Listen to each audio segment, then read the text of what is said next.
Привет-привет! Меня зовут Людмила и с вами Таро в потоке. Сегодня мы с вами сделаем разбор с таким названием «Пауза или конец».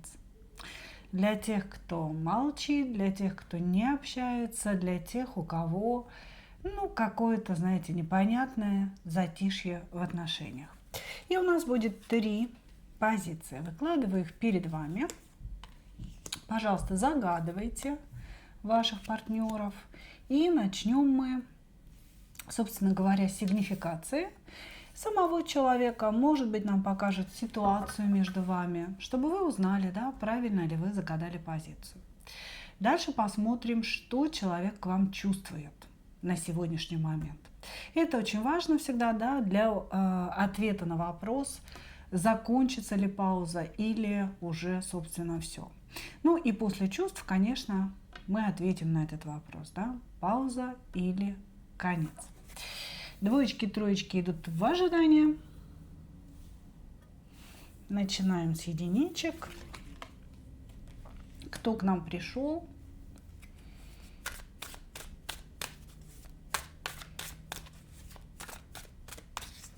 Юный манипулятор к нам пришел. О, боже ты мой. Ой, сразу говорит, что он влюбленный и собирается куда-то вернуться. Ой, боже ты мой, боже ты мой. Дьявол и Иерофант.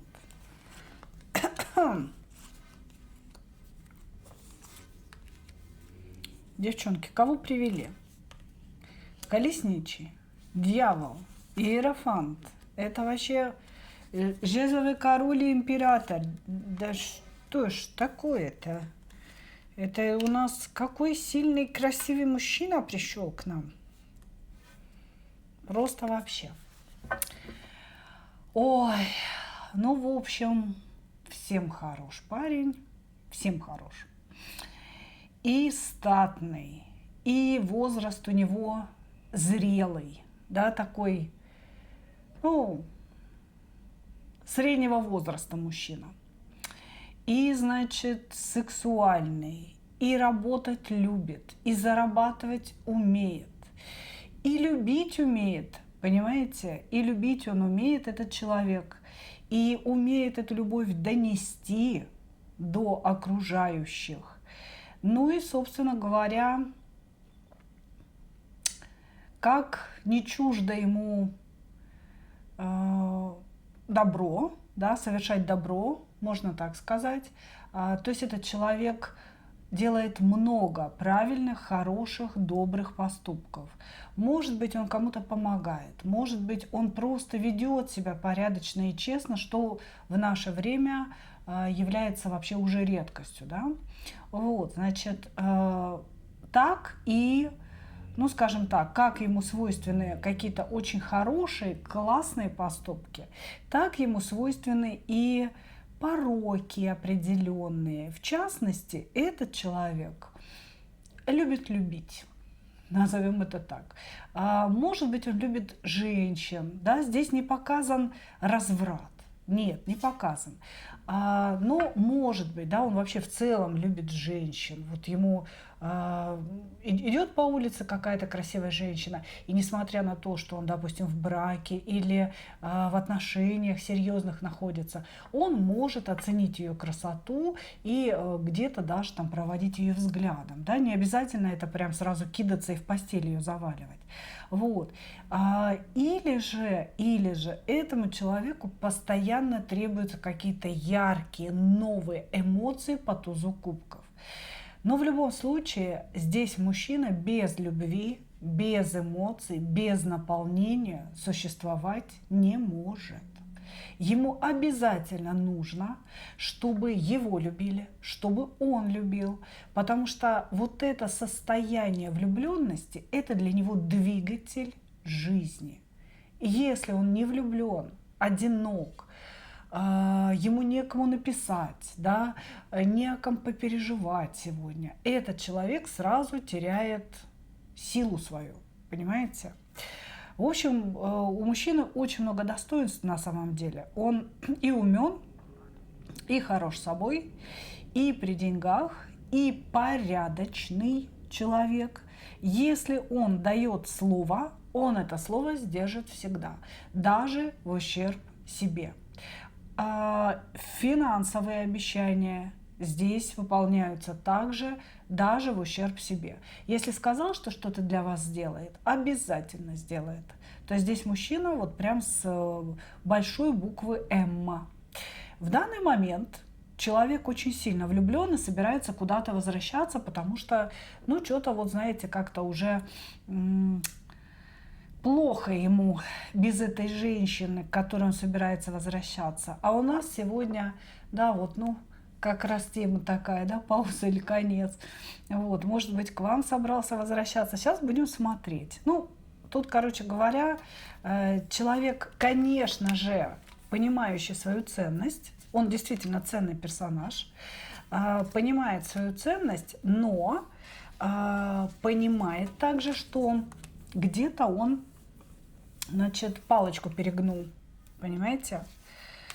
Требовал, наверное, к себе очень большой, но очень влюбленный, и в Кубковом короле, господи, что, боже мой, какой-то очень влюбленный мужчина пришел, да еще и осознанный, да, который вдруг понял, что он был неправ, он палку перегнул, что он слишком много внимания требовал к своей персоне. Скорее всего, она меня посчитала каким-то нарциссом. Хорошо, ну давайте, девчонки, я очень надеюсь на то, что мы смотрим-то в вашем канале мужчина, да, и, соответственно, все эти чувства у него к вам. Но сейчас будем проверять. О, к вам. Вон они. Повыпрыгивали все чувства.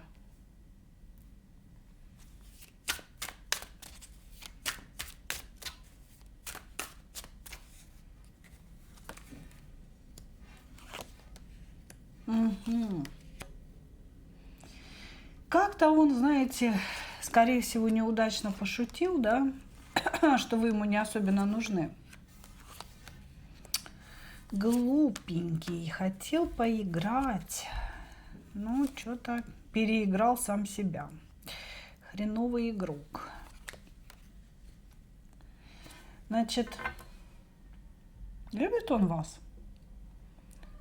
Конечно, это все про вас и о вас. Этот человек вас любит, и вы для него императрица, и он хотел бы с вами серьезных, долгих отношений, любовных отношений, настоящих отношений. Не просто секс, хотя секса здесь ему хочется тоже до хрена и больше, но он хотел бы, чтобы все было по-настоящему.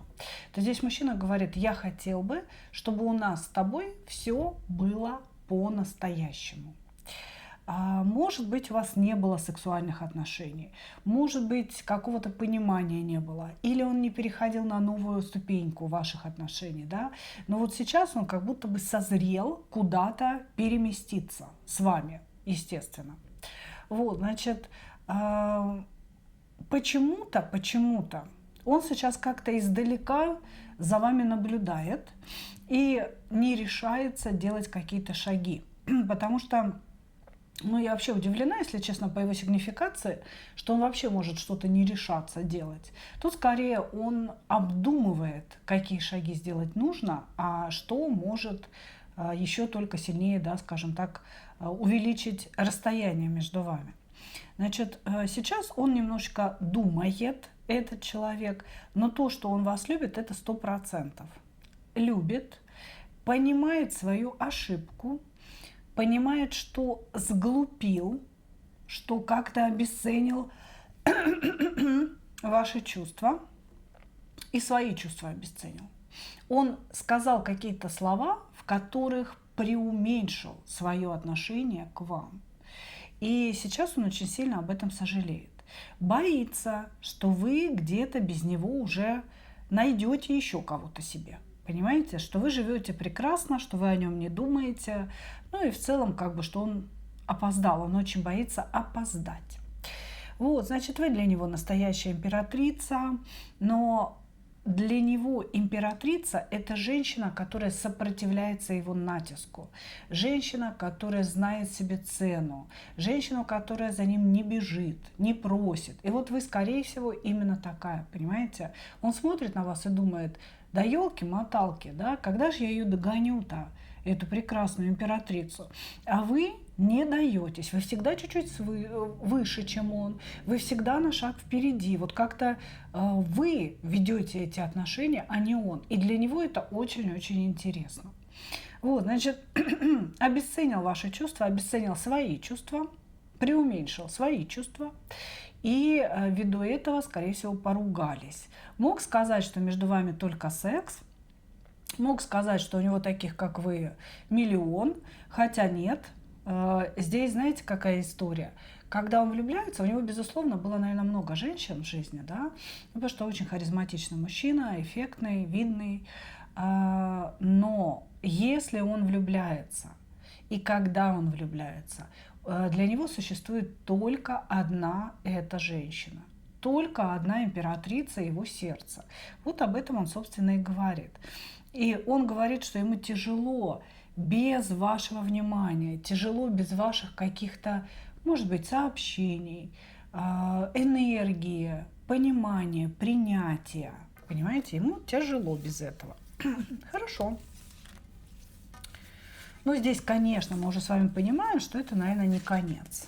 Но спросить мы спросим, что там и когда собирается он вернуться, возвернуться вновь к вам.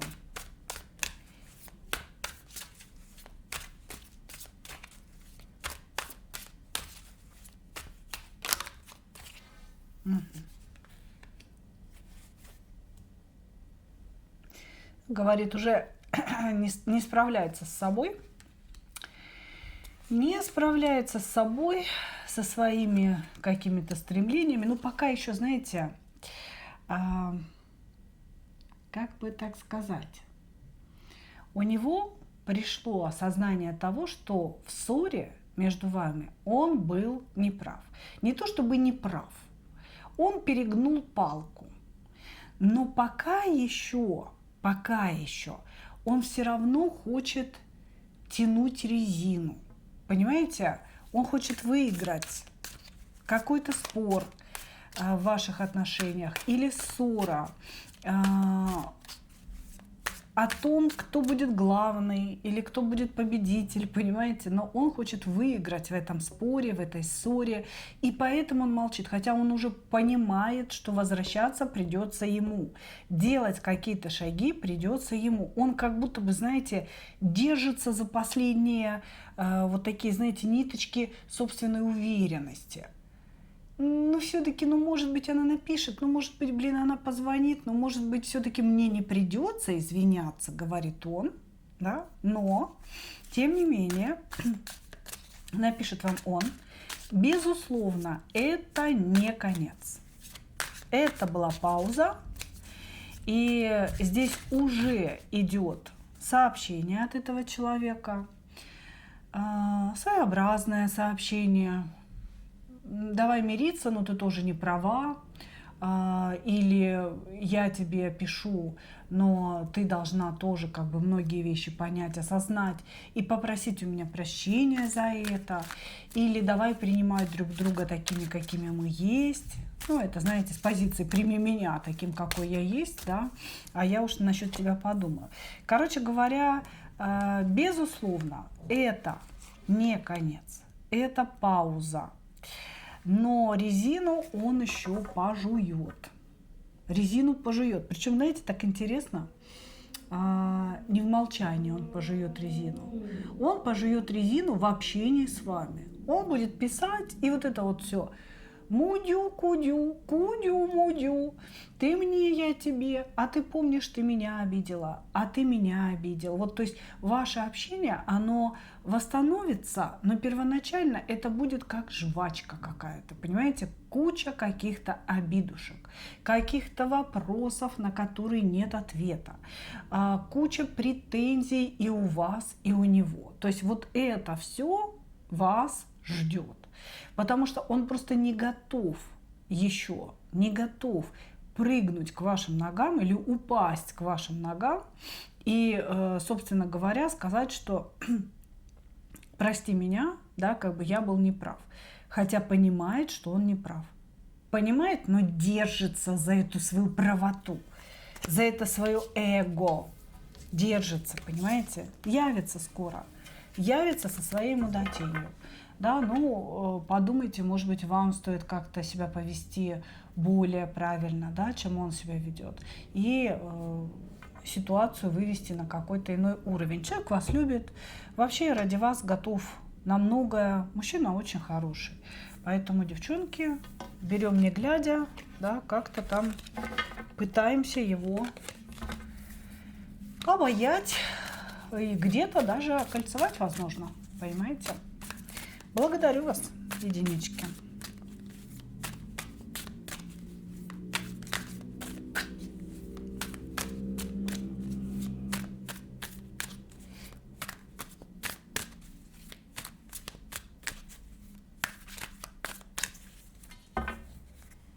Двоечки. Кто к нам пришел? Никто меня не любит так, как я, говорит нам ваш мужчина. Ну, наверняка жаловался вам о том, что в детстве мама его не любила, значит, папа его бил ремнем. Ну, вообще, в принципе, учителя в школе не особо его долюбливали. Не любил его никто. Человек этот постоянно жалуется, постоянно говорит о том, что он себя сделал сам, он настоящий колесничий, он, значит, все невзгоды в своей жизни преодолел. А вот люди ему не то чтобы в этом не помогали, они ему мешали преодолевать какие-то невзгоды.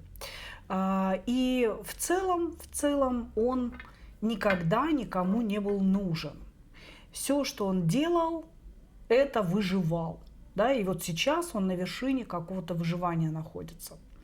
Вот, значит, мужчина очень такой, знаете, есть люди внешние, которые живут, общаясь, которые радуются миру и каким-то происходящим вокруг них вещам. А есть люди внутренние, да, интроверты, интровертированные. Это люди, которые события додумывают, дорисовывают внутри себя. И не всегда правильно они это делают. Понимаете? То есть что-то услышал, вы сказали какую-то фразу, или вы как-то не так посмотрели. И он тут же взял эту информацию, да, углубил в себя и начал обрабатывать. Начал ее дорисовывать, додумывать, допридумывать. И интерпретировал ее, возможно, совершенно неверно.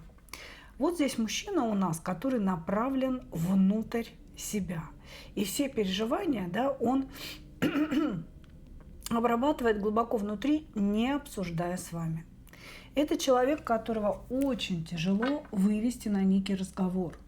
Вообще, в принципе, да, то есть как бы давай поговорим, давай выясним, что между нами происходит, почему ты так себя ведешь. Вы можете задавать ему эти вопросы и не получать никакого ответа, потому что где-то там внутри он уже вам ответил, а вы об этом ни хрена не знаете. Вот, значит, ну, сейчас нам сразу показывают как бы его эмоции. Он считает себя брошенным, он считает себя покинутым, убитым, страдальцем таким, знаете. Меня не любила мама, она меня никогда не брала на ручки. И ты, Ирка, тоже бросила меня, подлая женщина, говорит нам он. Он на самом деле, знаете, сам всегда создает ситуации, когда, ну, знаете, как будто подводит женщину к тому, чтобы она психанула, к тому, чтобы она его бросила, перестала с ним общаться. Он это делает все бессознательно. Он подводит женщину, и когда она не выдерживает и говорит: слушай, иди ты козе в трещину, да, и ты такая же, как и все. Ты подтверждаешь правила, говорит нам он. Понимаете, это же манипуляция, вы же понимаете? Это манипуляция. Хорошо. Давайте чувства посмотрим.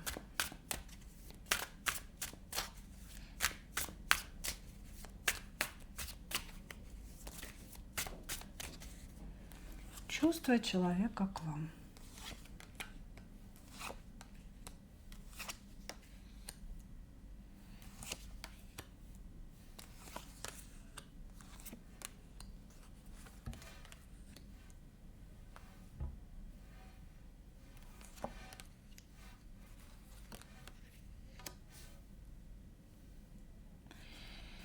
Так, не знает он, какие чувства у него к вам.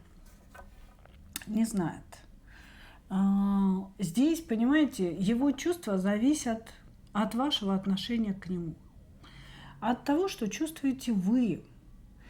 Он говорит, когда она проявляла ко мне интерес, когда она пыталась что-то для меня делать, отдавала мне свою энергию, свою любовь, свое внимание, я думал, что я люблю ее. Но как только она от меня отвернулась, да, как только она, собственно, простите, выбрала себя, не знаю, что такое с моим горлом здесь происходит, то ли то, что постоянно под кондиционером нахожусь, вот это вот перепад температур очень влияет на связки. Но вы меня простите уж, пожалуйста, ладно? Значит, здесь мужчина как зеркало. Когда вы его любите, когда вы бесконечно отдаете ему энергию, он вроде как думает, что он тоже вас любит. Как только вы отворачиваетесь, отстаиваете свои интересы, говорите, что вы для себя важнее, чем он для вас, вот тут начинаются проблемы, потому что он сразу начинает думать, что он вас не любит и не любил никогда. Здесь происходит какое-то мгновенное обесценивание. Мужчина любит только за любовь к себе. Когда вы распростерты в этой любви, распростерты в этих объятиях, он тоже считает, что он вас любит. Но это не значит, что он ценит ваши усилия. Понимаете? То есть он внутри себя, да, я, наверное, люблю ее. Блин, мне с ней хорошо, она столько много делает для меня, так много мне дает. Вот. Но это не значит, что он что-то дает вам. Понимаете? Это не значит, что он четко понимает, что любовь – это энергообмен. Здесь мужчина, который вообще не понимает, что такое любовь. И как энергообмен между людьми, да, что оба должны чего-то там вложить в эти отношения, он любовь не воспринимает. И вот на сегодня у него к вам холод. Холодные такие, знаете, чувства. Она ушла, и значит, я ее не люблю. Она от меня отвернулась, и значит, между нами все закончилось. Зачем мне тратить на нее свою энергию? Вот как-то так, понимаете? Истинных чувств здесь вообще никаких и не было никогда. Человек как будто бы играет какие-то роли. Вы знаете, как будто бы он не знает о том, как любить по-настоящему. Он это просто не чувствует.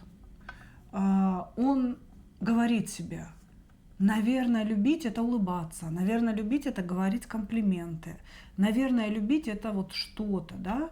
Я должен вот это делать, чтобы соответствовать вот этой тематике любви. Да, как бы я это и буду делать.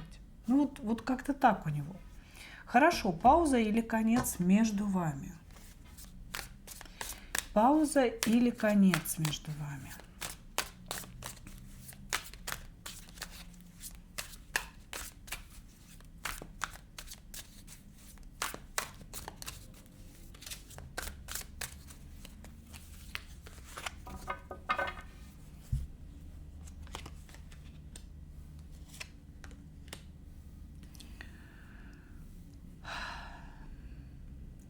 Знаете, хочется сказать, а лучше был бы конец.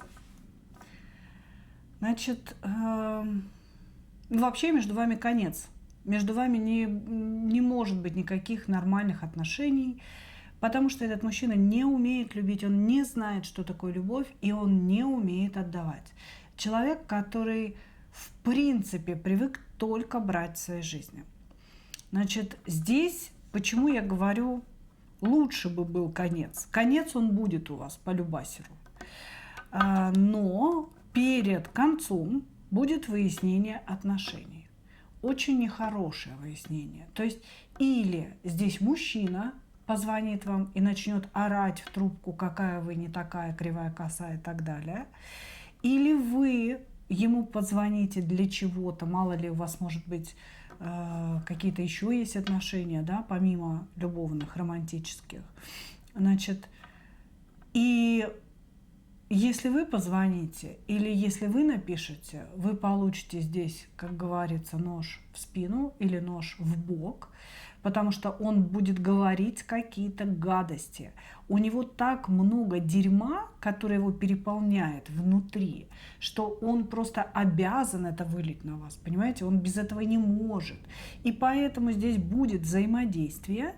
Или вы, или он выйдете во взаимодействие, или как-то вас сведет судьба. Может быть, вы вместе работаете, или едете на какую-то общую конференцию. Соответственно, будет некое взаимодействие, когда вы поругаетесь в хлам. И после этого конец. И теперь внимание. Та-да-да-да-да-да. Я не ошиблась. Король жезлов. Король жезлов на дне колоды. И что же это значит, мои дорогие? Ну, вот этот конец как бы случится. И пройдет большое количество времени. Ну, например, год. И по королю жезлов он появится снова, как ни в чем не бывало. Ой, ты такая красивая, ты так похорошела, помолодела. Я тебя хочу, не начать ли нам все снова? Понимаете? Тут у человека какая-то прям такая явно выраженная биполярочка. Немножечко поменяется ветерок, да, как бы, и я тебя уже люблю. Короче говоря, это конец, и вообще, ну, надо вам завязывать с такими персонажами, понимаете? Иначе можно жить исключительно для другого человека, да, в постоянном каком-то служении. Вот он ждет, что вы будете все время в каком-то служении относительно него находиться.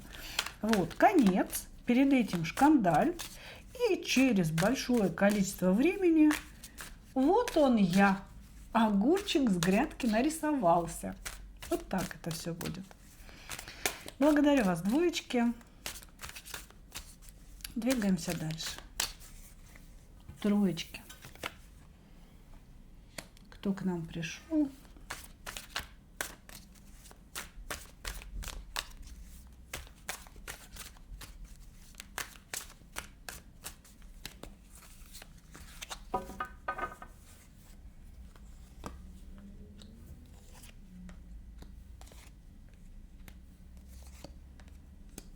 Мужчина воспринимает любовь как войну.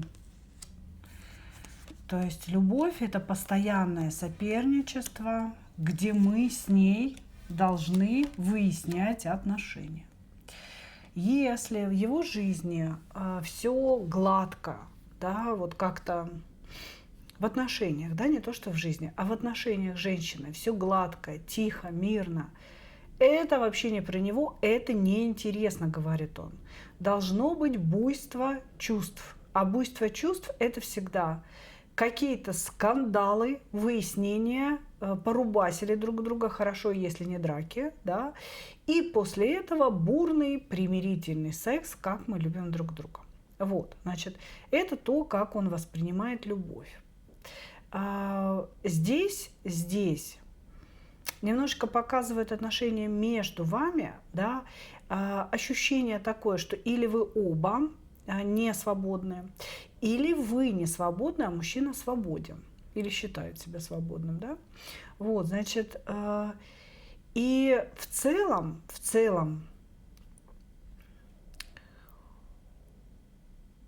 ну, вы могли бы друг другу очень хорошо просоответствовать. Вы немножечко выше по уровню, чем этот человек, потому что все-таки вы императрица, он жезловый король.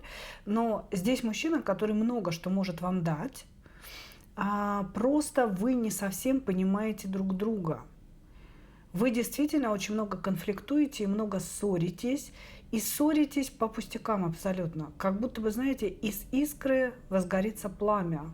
Вот это то, что между вами все время происходит. Между вами есть и любовь, есть и желание мужчины продолжать. И мужчина желает вас завоевать, да, и у него это не получается никак, завоевать вас.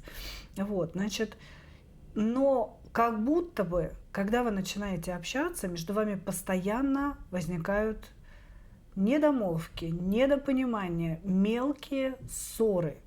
Ссоры, тычки какие-то друг друга.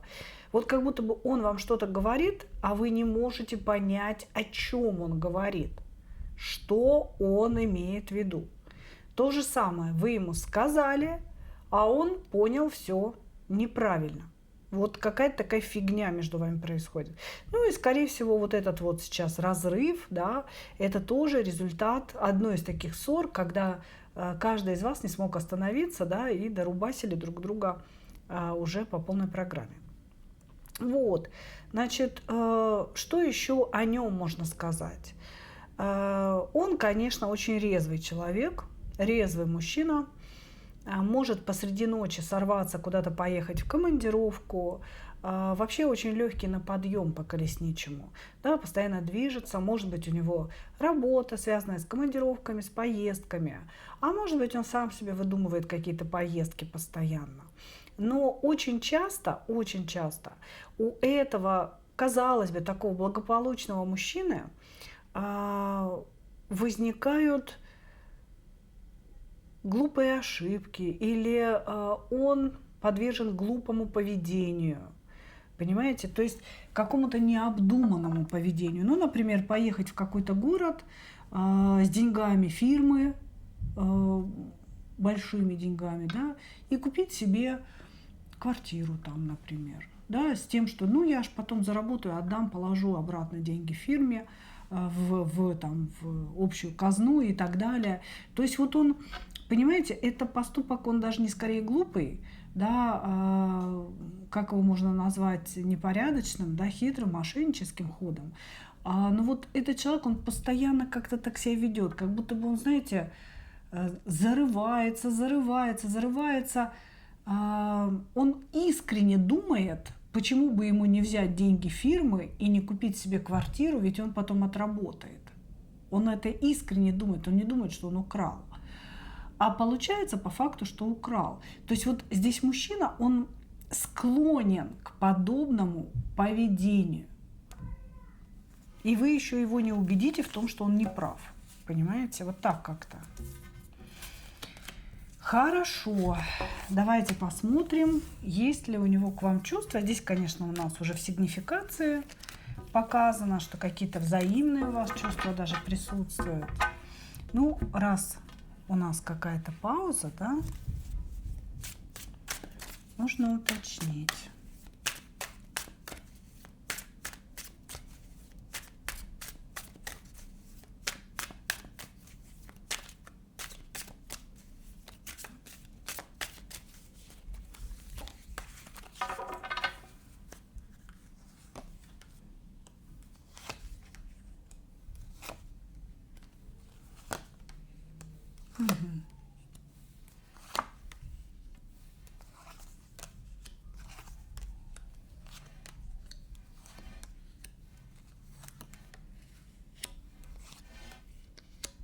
Но мужчина совершенно не думает, что вы в нем так же заинтересованы, как и он в вас.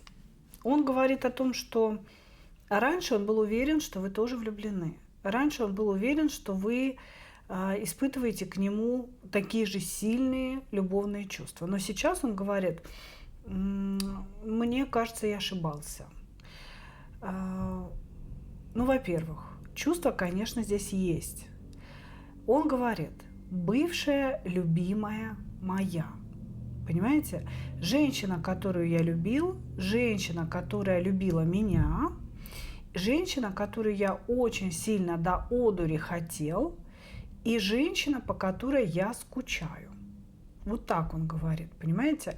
Она от меня отвернулась, а я сижу, тоскую, я скучаю, я вспоминаю, как мы сблизились с ней, что происходило, как вдруг из постороннего человека она стала для меня совершенно близким человеком, да, своим человеком.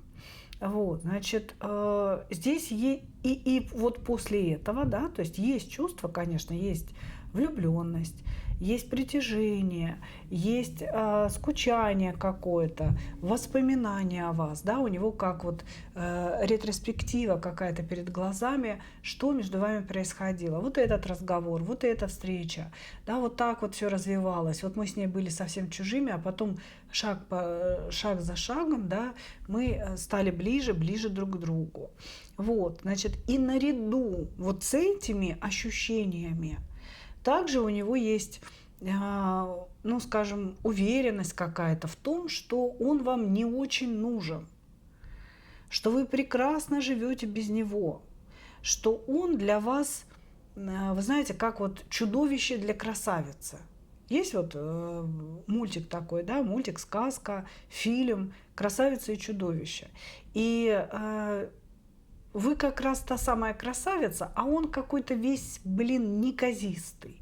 Понимаете, он так себя воспринимает рядом с вами. Она какая-то крутая, да, я вот какой-то весь, кривенький, косенький, да, и денег не особо много. Ну вот как-то так.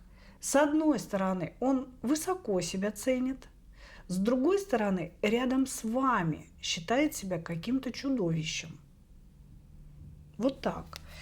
Есть чувство и есть глобальная неуверенность в себе. И ощущение, что вы прекрасно живете без него и вообще не нуждаетесь ни в нем, ни в его ухаживании. Вот так. Хорошо. Пауза или конец?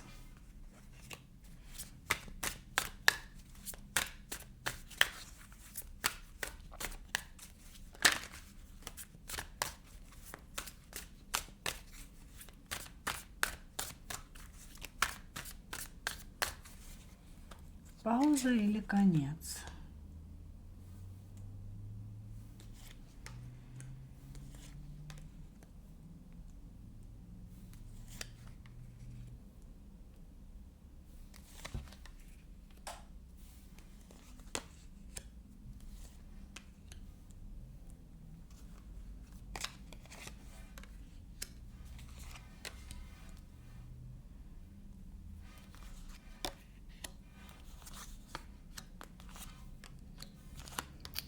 Очень странно. Значит, наверное, я скажу вам, что это пауза, не конец, точно. Более того, за восстановлением отношений придет мужчина. Но он придет именно за восстановлением, а не за примирением. Я не знаю, что это за странное такое вот у него поведение и понимание жизни, как будто бы я пришел помириться, чтобы снова поругаться. Понимаете? Вот я по-другому не могу это все считывать. Между вами восстановится худой мир, говорят нам. То есть помириться вы помиритесь. Это пауза. Он придет. Но между вами не будет фееричных любовных отношений. Это будет какой-то худой мир. Не пойми чего. Не пойми, какая тупая переписка. Если раньше вы, допустим, встречались и страстно кидались друг другу в объятия, да, то теперь это превратится в сообщения по интернету время от времени. Ты меня любишь? Да. Все. Как-то так, понимаете? Доброе утро. Привет. Ну, что ты там спишь? То есть, как бы он вроде как будет вам писать, он вроде как будет объявляться в вашей жизни, но это уже не будет его прежнее страстное поведение, страстное завоевание. Непонятно вообще, то ли мужчина не знает, как ему себя с вами вести, то ли он ошарашен вашей ссорой, не ожидал ее, понимаете? Ну, то ли у него какая-то переоценка ценностей происходит, потому что, здесь будет продолжение отношений, вы выясните все, вы поговорите о многих вещах, но все станет еще более запутанным, все станет еще более непонятным, чем было. И отношения станут более жидкими. Понимаете? Вот худой мир. Более того, Когда вы будете разговаривать, да, несмотря на то, что он появился сам, несмотря на то, что он как-то, знаете, ну, будет пытаться, наверное, все урегулировать, да, все равно он будет выставлять себя жертвой вашей причем. То есть виноваты все равно вы окажетесь. Он это будет как-то вот все, знаете, так выворачивать, плести, вы окажетесь неправы.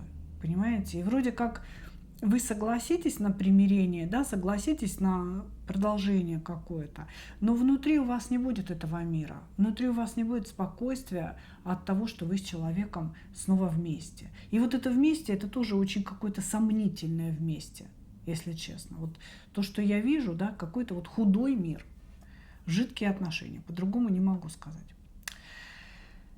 Ну, как-то так, мои дорогие, как-то так. Такой у нас получился разбор на сегодня. Благодарю вас. И, как обычно, хочу пожелать вам только одного.